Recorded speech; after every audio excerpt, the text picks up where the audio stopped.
근데 중도층들이 이재명 당대표의 여러 가지 사법 리스크라고 일컫는 것들 네. 이런 부분들 때문에 민주당에 대한 불안하게 보는 거죠. 네, 네, 네. 그래서 지금 현재 이 여당도 민심이 제대로 이렇게 심판하지 못하고 그러니까 윤석열 폭주가 계속 이어지고 있다. 이런 비판이 있습니다. 네. 들어보셨죠? 이재명 당대표가 경기도지사 시절입니다. 로 당선이 됐지만 대법까지 갔습니다. 무엇으로 대법까지 갔냐면 형을 이재명 도지사의 친형을 정신병원에 넣었다. 뭐 이런 겁니다. 마치 엄청난 문제가 있는 가족사 그리고 뭐 이런 것들을 막 엄청나게 공격을 해대면서 이재명 도지사에 대해서 공격을 했었죠.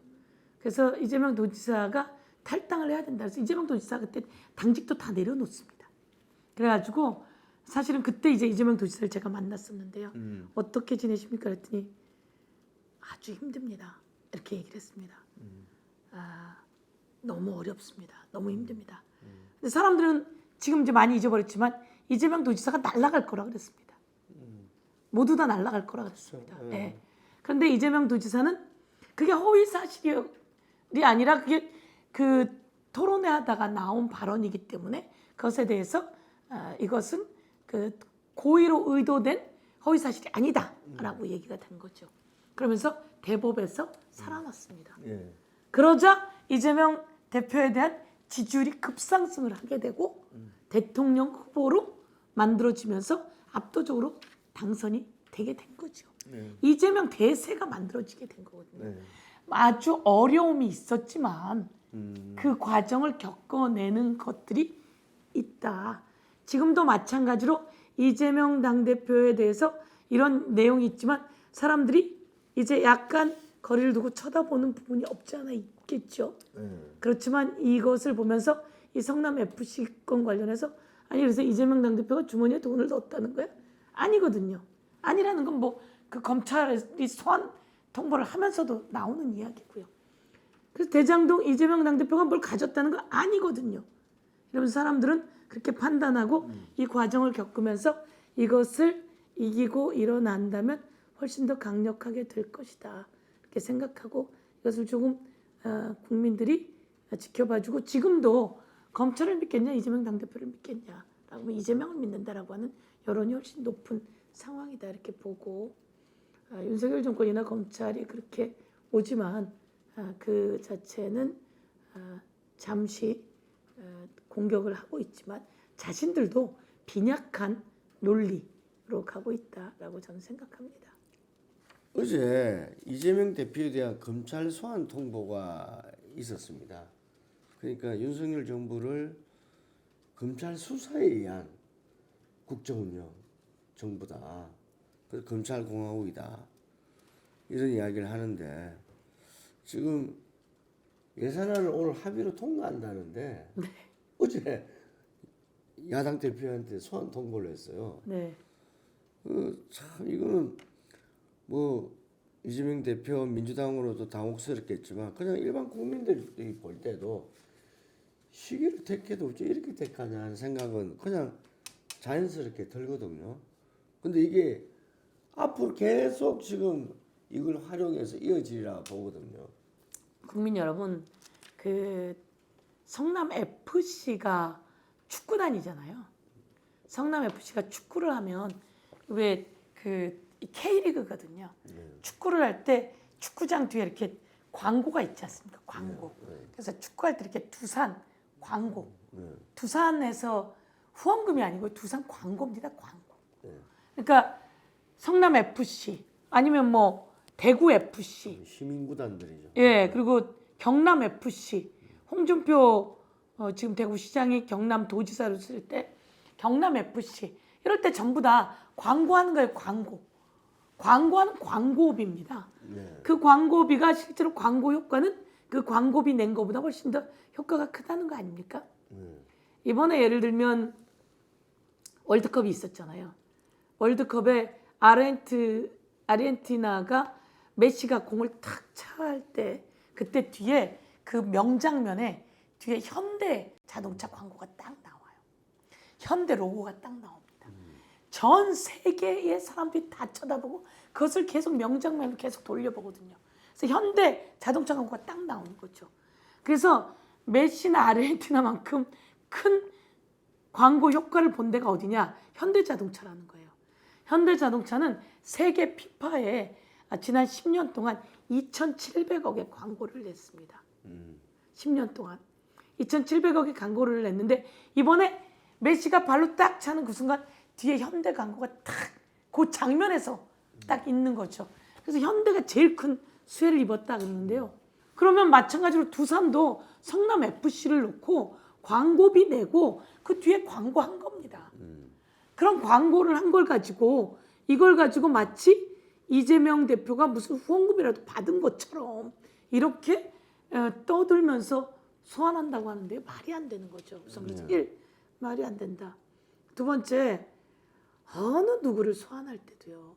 검찰이 일반인을 소환할 때도요. 이야기하는 겁니다. 이 사람에게 서면으로 우선 해도 될까? 그래서 전화로 해도 될까? 전자우편으로 해도 될까? 이런 거 다 한 다음에 할 수 있으면 서면으로 하는 겁니다. 두 번째, 이야기해서 서면으로 할까요? 이런 거 조율하는 겁니다. 그리고 언제가 가능하십니까? 그래서 거기 이렇게 나와 있습니다. 기업가를 소환할 때는 그 기업가가 방해받지 않는 선에서 충분히 시간을 조정해야 된다. 이렇게 나와 있습니다. 그게 인권 보호 수사 원칙이라고 하는 검찰의 수사 내규입니다. 내규. 근데 그걸 다 무시한 거죠. 그럼 하물며 야당의 대표가 이 엄청난 일들을 하고 있고 나란 일을 하고 있는 이 시점에 예산안을 이야기하고 있고 그리고 지역 현장에 가서 지역에서 최고위원회의를 하고 있는 이 시점에 띡 팩스를 보냈다? 황당한 일이죠. 그래서 이것은 변호사와 조정하고 해야지 되는 일인데 이게 소환할 일이 아니다라고 말씀드리고요. 소환을 팩스로 통보할 일이 아니다. 이것은 조정해야 될 일인데 이렇게 하는 것은 폭주하는 검찰의 모습이다. 이렇게 말씀드릴 수 있는 것 같아서요. 이렇게 하는 것을 보면서 정말 이건 아니다. 해도 너무한다. 이런 말씀을 드리고 지금은 그래서 왜 이렇게 되었는지 저희도 더 이제 검찰하고 이야기를 할 수 있는 해야 되겠죠.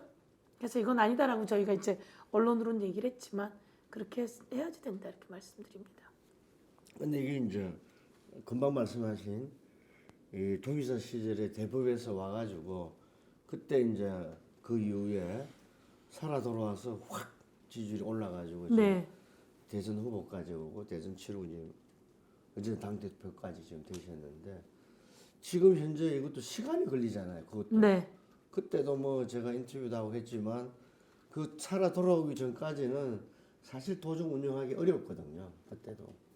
근데 지금 이 총선이 내후년 총선이 정말 여당도 지금 필사적이잖아요. 자기들이 이번 당 대표를 윤심을 반영한 총선 승리로 뭐 모든 게 총선에 가 있는 것 같아요.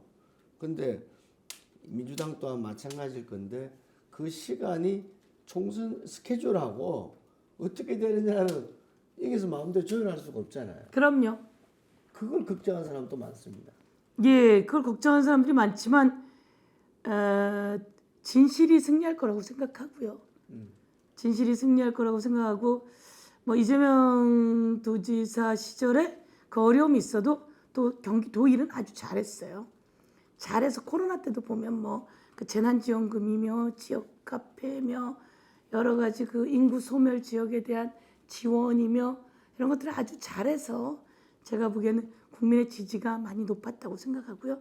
지금도 저희가 이재명 당 대표도 있지만 저희 최고위원들도 그렇고 더불어민주당의 모든 국회의원들이 그 각 상임위에서 그리고 자기 지역의 현장에서 최선을 다해서 일을 한다면 전체 흐름은 바꿔갈 수 있다 이렇게 생각합니다. 그리고 국민의힘이 이상민을 그렇게 끼고 돌거나 대통령 윤심만 바라보거나 저쪽 당대표 뽑는데 윤심을 위해서 100% 당원 투표로 돌렸잖아요. 그런 과정 속에서 국민들이 지지하지 않을 거라고 저는 그렇게 생각합니다. 그래서 저희들이 승리할 수 있도록 더 만들어 나가야지 된다 이렇게 말씀드릴 수 있을 것 같습니다. 이 민주당의 지금 압도적인 의석에는 수도권, 예. 서울에서의 압도적 의석이잖아요. 네. 어떻습니까? 분위기는 서울 분위기는 그 현역 지역의 이 민주당 동료 의원들 분위기는 어떻게 듣고 계십니까? 저희들 오만해서는 안 됩니다. 지방선거에서 지난 지방선거에서 많은 그 지자체를 잃었습니다. 서울시장 선거도 압도적으로 패배했고요. 그러면 다음 선거 만만하지 않고요. 위험하다고 봐야 합니다. 그런데 그 과정 속에서 가장 힘들었고 문제가 있었던 게 종부세라고 저는 생각하고요. 또 부동산 문제였다고 생각을 합니다. 그래서 제가 국회 행안위원장으로 있을 때요. 부동산 값이 올라갔고 공시지가가 많이 올랐습니다. 그래서 국민들이 세금에 어려움이 있었습니다. 그래서 제가 공시지가 9억 원 이하 문재인 대통령 청와대에다 저희가 강력히 요구했죠. 9억 원 이하는 재산세를 전부 다 내려야 합니다. 문재인 정부에서는 그게 부동산 값을 올리는 시그널이 될까 봐 걱정을 하셨었어요. 그래도 안 됩니다. 부동산 값은 이 자금 유동성 때문에 올라가고 있는데 그걸로 인해서 원래 갖고 있던 집을 갖고 있던 사람들이 재산세를 많이 낸다면 저항이 올 겁니다. 그래서 제가 법안을 냈고 공시지가 9억 원 이하는 모두 다 재산세 인하시켰습니다. 그리고 문재인 정부에서 하지 못했던 1가구 2주택 소액 1가구 2주택 뭐 어른들이 예를 들면 작은 집을 하나 갖고 있고 평생 벌어서 작은 집 하나에 값싼 전세나 월세를 주고 그래서 거기에 이제 값싸게 주거하고 있는 사람 젊은이들이 있기도 합니다. 그 월세를 좀 받아서 연금 대신 쓰고 노후를 쓰고 있는데요. 이런 것에 대해서 부담을 주는 1가구 2주택의 그 종부세 기준이나 이런 걸 저희가 확 좀 늘리자라고 했습니다. 그래서 이번에 그 내용의 법안도 통과시켰습니다. 그래서 기준 금액을 6억 원에서 9억 원으로 좀 늘리고요. 그것을 좀 더 늘려나가겠다는 게 저는 제 생각입니다. 그래서 저희들이 그렇게 좀 주도해서 그런 부담을 완화시키고 문재인 대통령이 부동산 값이 이렇게 올라가는 것에 대한 부담을 갖고 있었다면 저희들은 과감하게 세금의 부담을 확 줄여버리자라고 했고요.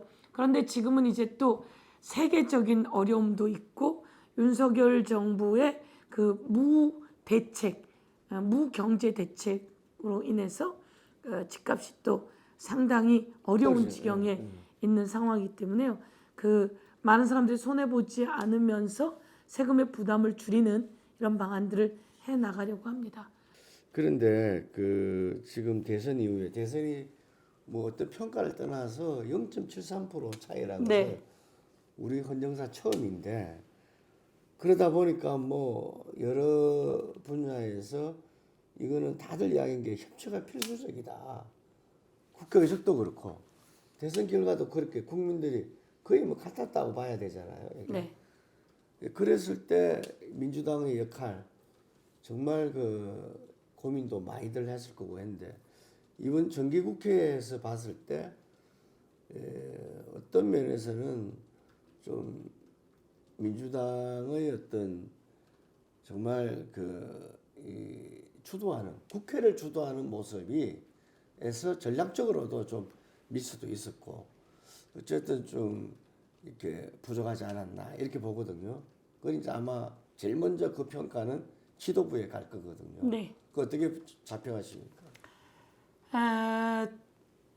주도하는 모습이라고 하는 것은 그게 또 시원시원해 보이기도 하지만 제가 보기에는 협치하는 모습이 제일 중요하다고 생각합니다. 그런데 민생과 직결하는 것은 저희가 좀 더 주도를 해나가야 되겠죠.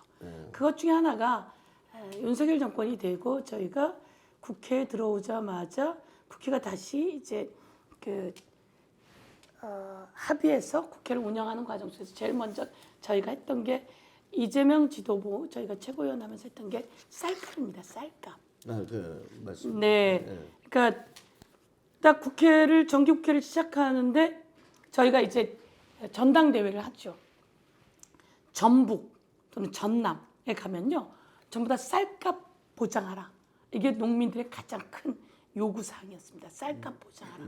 쌀값이 문재인 정부까지 아주 안정적이었거든요. 그런데 갑자기 쌀값이 뚝 떨어졌단 말이에요.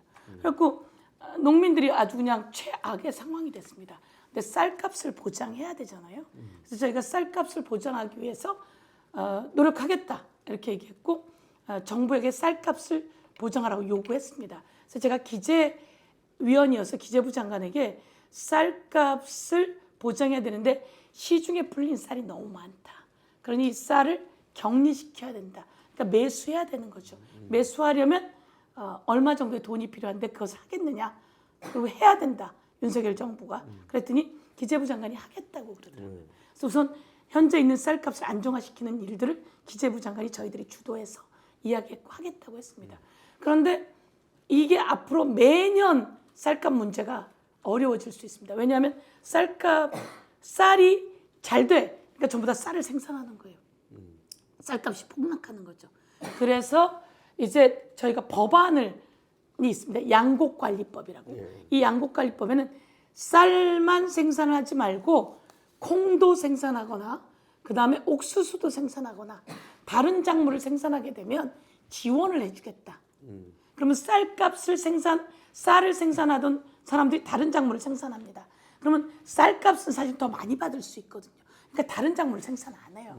그런데 이번엔 이 양곡관리법에는 다른 작물, 논 외에 타 작물이라고 합니다. 논 타 작물을 재배하게 되면 지원해 줄게요. 그러니까 다른 작물도 재배하세요. 그러면 쌀을 재배하던 사람들이 그럼 내가 그거 재배할게요. 이러면 약간 균형이 맞춰지게 되는 거죠. 그러면 쌀이 과잉 생산되지 않는 겁니다. 그래서 이걸 조율하게 하는 것을 법으로 통과시키는 거죠. 그래서 이걸 저희가 법으로 통과시키는 게 말씀처럼 국민의힘은 반대했습니다. 근데 국민의힘이 이걸 법으로 통과시키는 게 맞다고 생각하고 있습니다. 그런데 우리가 이걸 약간 주도한 측면이 있거든요. 그러니까 주도하니까 싫은 거예요. 그래서 국민의힘은 반대를 하게 된 겁니다. 그런데 지금 이걸 통과시키지 않으면 안 돼. 그래서 저희가 상임위원장이 더불어민주당이거든요. 그러니까 이걸 주도해서 통과시켰습니다. 근데 국민의힘은 윤석열 대통령한테 거부하라 그럴 거야.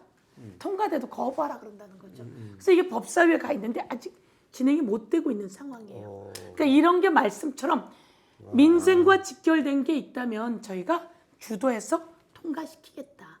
그런데 이게 이제 법사위에서 법사위원장이 국민의힘입니다. 김도우. 그런데 이게 60일이 지나면 다시 농해수위로 옵니다. 거기서 직접 본회의로 올릴 수 있는 제도를 그동안 만들어 놓은 거죠. 이게 바로 거대 야당 의석수 많이 밀어줬으니까 이런 게 아니라 저희가 지금 그래도 할 수 있는 의석수가 좀 되니 이 부분은 저희가 다시 농해수위로 가지고 와서 이번에 본회의 넣어서 통과시키겠습니다. 이렇게 되는 거죠. 그래서 이제 그동안 매년 일어날 수밖에 없는 그 문재인 정부에서는 논타작물 재배하면 지원하겠습니다라고 하는 것을 그동안 몇 년 동안 해왔습니다. 그래서 쌀값이 안정적이었어요.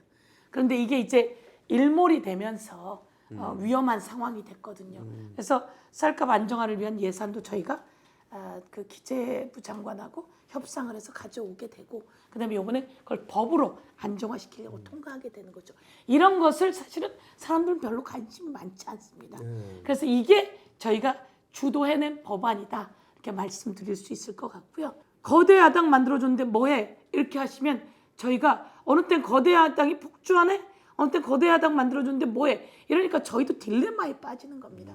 그래서 그런 논리는 이제 정리를 하고 저희가 진정 민생을 위할 때는 열심히 최선을 다하겠습니다. 그 일들을 지금 하려고 하고 있고 저희들에게 더 힘을 주신다면 저희가 최선을 다하겠다 이렇게 말씀드리고 지금도 마찬가지로 저희가 다수 의석이기 때문에 윤석열 정권이 자기네 마음대로 법인세를 사실 3% 초대기업 쫙 인하시키려고 했는데 저희가 막은 겁니다.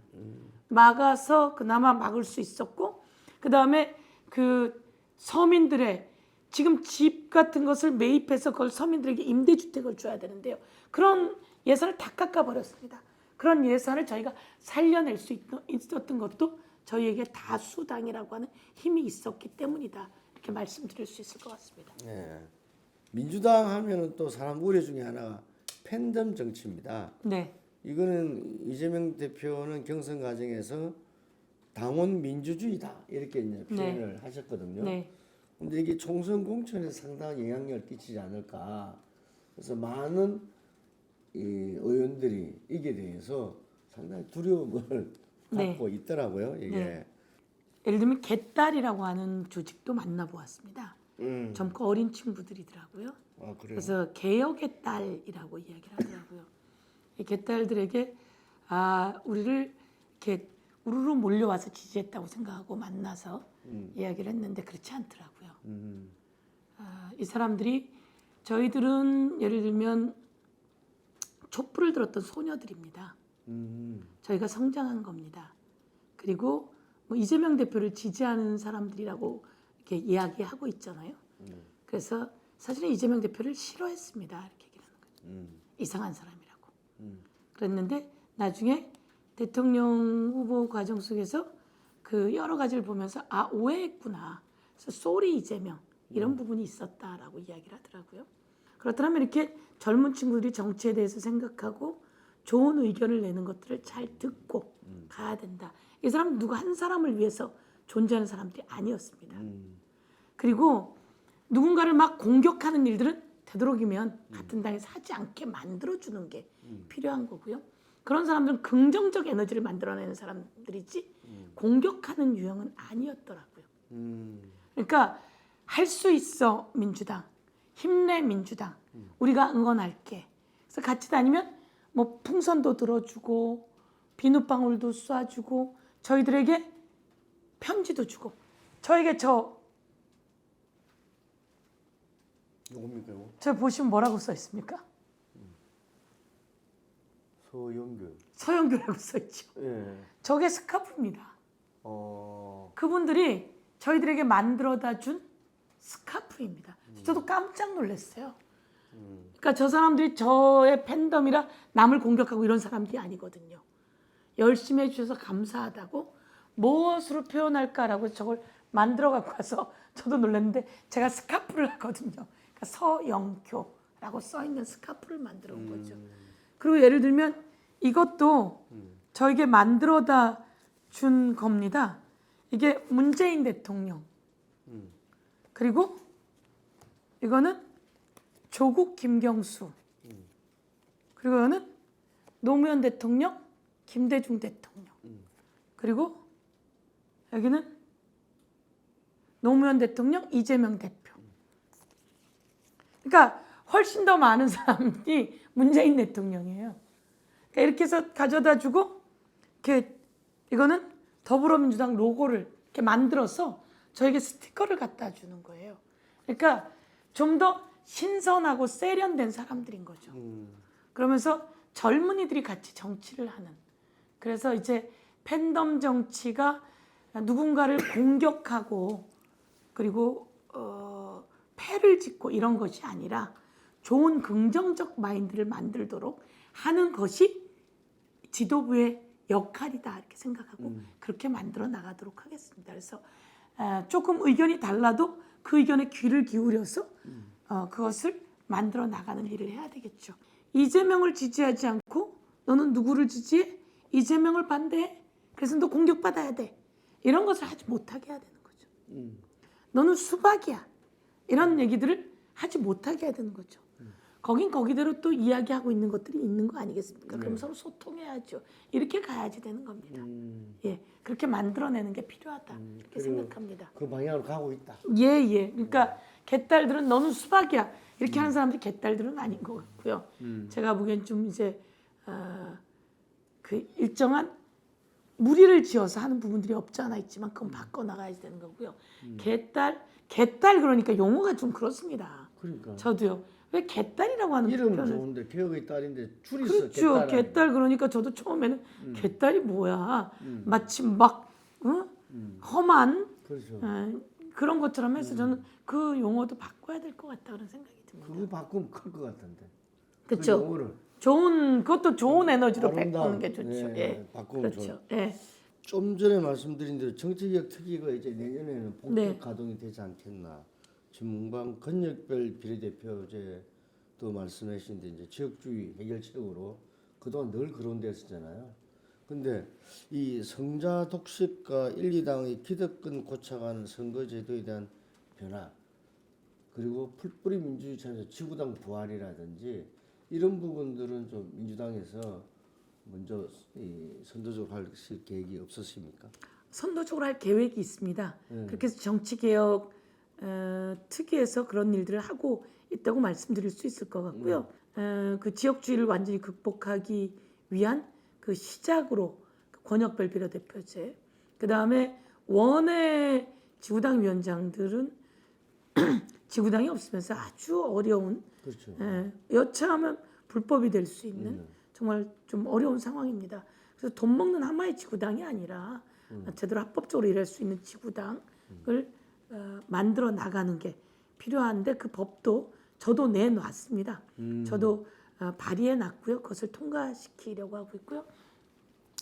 저희들에게는 합법적으로 일하라고 그 후원회가 구성되어 있습니다. 그래서 그렇게 국회의원이 없는 지역도 합법적으로 일할 수 있게 후원회까지 구성하는 법안도 제가 추진하고 있다고 말씀드리고요. 정치자금법 개정이네요. 예, 그렇죠. 당에서도 같이 추진하고 있다고 말씀드릴 수 있을 것 같습니다. 승자 독식을 막는 부분에 대해서는 이제 그 중대선거구제나 이런 부분들을 또한 이야기하고 있는데요. 그것을 이야기하기에는 아직 시간이 좀 너무 촉박하지 않을까. 왜냐하면 현재 있는 지역구가 흔들리는 상황이기 때문에 그렇죠. 얼마나 많이 될 수 있을까는 모르겠지만, 그런 걸 흔들리지 않고 할 수 있는 게 한 가지 권역별 비례대표제, 그 다음에 지구당, 그리고 또 원외에 대한 그 후원의 구성, 이런 것이라고 생각하고 그런 부분들은 좀 적극적으로 추진해 나갈 예정입니다.